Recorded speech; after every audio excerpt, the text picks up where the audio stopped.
unveil the number one thing that you can change with your Facebook ads right now as an actionable step for you to switch with your current ad creatives that will help you double your current ad results. That's right. There is one mistake I keep seeing over and over into people's ad accounts, and I want to unveil what that mistake is today and what you can do to simply fix it. Hint, it is at the creative level. Now, if you're new to the channel, you don't yet know who I am. My name is Justin, and I'm the founder at paidadvertising.com, an online marketing growth firm specializing in elevating thriving businesses by simplifying online marketing. Now, we're profitably spending over $9.6 million on ads every single year and have now worked and consulted with over 160 clients in the last couple of years. Let's get straight into today's video. So, what is that number one mistake that people do, and how can you make sure to not do it? Well, 99% of advertisers advertise to a product-aware audience, which means the following. There are 5 market awareness levels. Everyone is advertising in the product-aware awareness level, which means, hey, here's my product, buy it now, right? Buy this product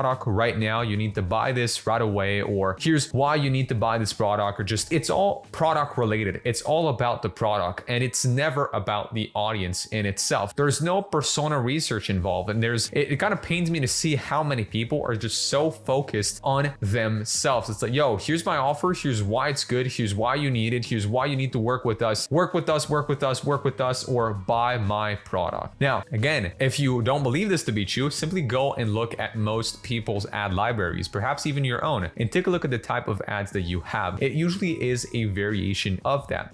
Would it be an e-commerce business, right? It's like, look, this is a beautiful pair of glasses, buy it now, it's 50% off today. Or it's gonna be something along the lines of, we're a dentist, we're gonna offer you $500 off your Invisalign treatment, come into our office and work with us. So much advertising is focusing on the product. Now, I've talked about that, right? And a lot of you might say, well, what's wrong about that? It's working for me. If it's working for you, great. I'm talking about the 80% of people watching this video for which this isn't working for them. The truth is, that's one of the key points that people start, like, where things start breaking at scale. It's usually because of that. There's no persona research, and we're not appealing to any specific set of a mass market desire, or again, a core persona behind a specific ad, right? Who am I speaking to? What solutions have they tried and failed at for? What do they know about my product, or perhaps what do they know about themselves to be true or false? How sophisticated is my industry sophistication stage, right? How many other mechanisms or very similar solutions have they been exposed to before?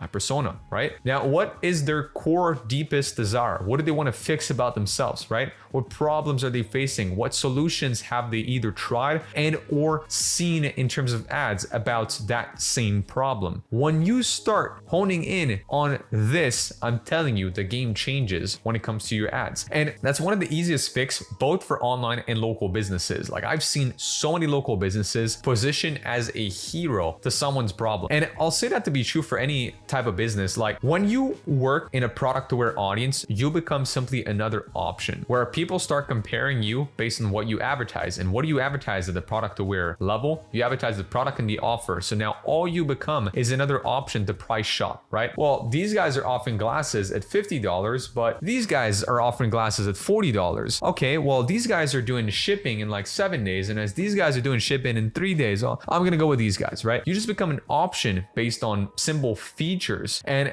that is where you lose quickly. I mean, unless you have an absolutely superior product, which isn't the case of most businesses, right? There's very little businesses nowadays that can come to market with an invention, right? Something that is revolutionary, that is completely different than the competition. And it's like the good old question of why you? Why should I buy with your business? A lot of the time nowadays, it's like, well, I don't know. I mean, we have a good customer service, or product quality is superior.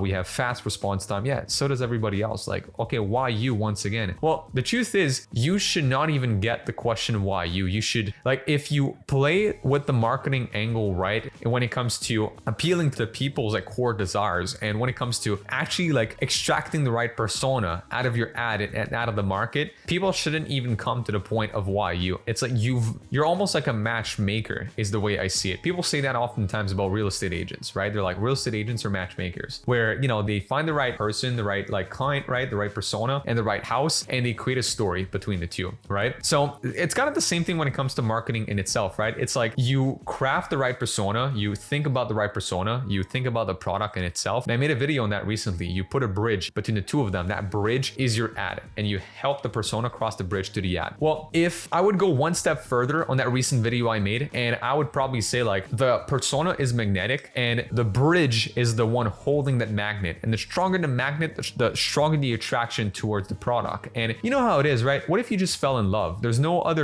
stronger magnets on earth than love. Well, if you feel this love in itself, you go blind. You're blinded by love, right? You're so blinded by love that you start making very erratic decisions, impulse decisions, right? You don't think as much. A lot of people they're unable to be logical in the moment and really ask themselves, well, is this really the right person for me, right? As that person doesn't have any red flags or toxic behaviors. That's why so many people now, a couple of weeks or a couple of months down the line into a relationship, will look back and say like, oh man, I should have seen all those things, but they haven't. You want your marketing to be as strong as love in itself. Like you want people to feel a pull so strong with your marketing that it makes them kind of almost commit without thinking. I think that's why like TikTok has been so good at this. It's like short amount of time, 15 seconds. And I'm telling you, man, people who are good at short form selling are probably some of the best marketers out there, because it's incredibly hard to create desire in a short amount of time. Like you have just a couple of seconds to hook somebody in, get them interested, and channel desire so strong that they want to buy. So what is the point of this video once again? And what is that one thing that you can fix is move away from just product showcasing and saying, hey, here's a new collection, shop our new elegant style, feel fabulous in your own skin, buy our dress today. Nobody cares. Nobody cares about that, right? Use persona and their desire, right? Persona is who you're going to be crafting the ad for. The desire is the magnet you're going to be putting on that bridge that is your ad. And now, how do you exactly figure out this part, right? I keep saying persona, I keep saying desire. It's honestly simple. Like going back to the product aware or the product based advertising. A lot of people make ads and they're like, well, I can't scale. I can't seem to scale or figure out how to scale my ads. And then you start asking, well, how did you come up with this ad? Well, honestly, like I just kind of looked into my product description. I pinpointed the strongest features of my product, took a very nice picture, and I put it online. Okay. Now, what else did you do with this other ad? Well, honestly, I saw one of my competitors run this ad. I thought it would look sick. So I just decided to kind of take it and put it up there. Okay. What about this UGC ad? Well, I was working with the content creator. Actually, I sent them my product and I asked them UGC out of them. Did you send them any script? Well, yeah. Okay. What was the script you sent? Well, it was actually like bullet point guidelines. It's just about like, what are the features we wanted them to highlight in the script? Okay. So you didn't really send them a script. People don't realize, but they're giving away the entire control over what is the only leverage they have in their ads, which is again, the ads. It's like people, I find this so funny. It's like, I run ads. Do you, right? You run a campaign structure. You have some targeting that you have in there. You completely give away the control over the actual ads themselves by trusting a freelancer out there to just make a good ad creative based on your product description, and you hope it's going to work. It's not a sound ad process. A sound ad process has, you track the core components of an ad, which is, again, what's the overall desire? What's the overall angle? What is the positioning of that message? Now, who's that persona? And you extract that persona. Same thing that I mentioned earlier. What's the age? What's the gender? What's the location? What solutions have they tried and failed at before? What do they believe to be true about themselves and the life around them? What are their daily actions? And how can I use some of these daily actions to perhaps convert that into an ad angle, right? Same desire has a gazillion different angles you can take from there. Like, I want to make more money online. I could probably shoot a gazillion different ways of how I can show someone how to make more money online with an ad, right? If that is the desire, is I want to make more money online, hypothetically speaking. So I've went on this huge rant to go back to stop focusing on the product so much. Your product is good. It's not great, right? Unless you have a crazy new invention, stop focusing on the product. Focus on the person you're selling your stuff to. Focus on what they want, what they need, what they desire. And with that being said, check out other videos on the channel where I go very in depth about my research process and how I actually craft all of these components that make up a strong converting ad creative. And if you made it this far in this video and you are an e-commerce brand or info product business owner wanting to work with a paid ads partner on Meta, Google, or TikTok, click the link down below to book in a call to speak with our team today. And on that note, I'm going to wish you an amazing day. Again, check out other videos on the channel for more actionable tips, perhaps some tutorial of me putting these concepts into action. And I'll see you in the next one. Peace.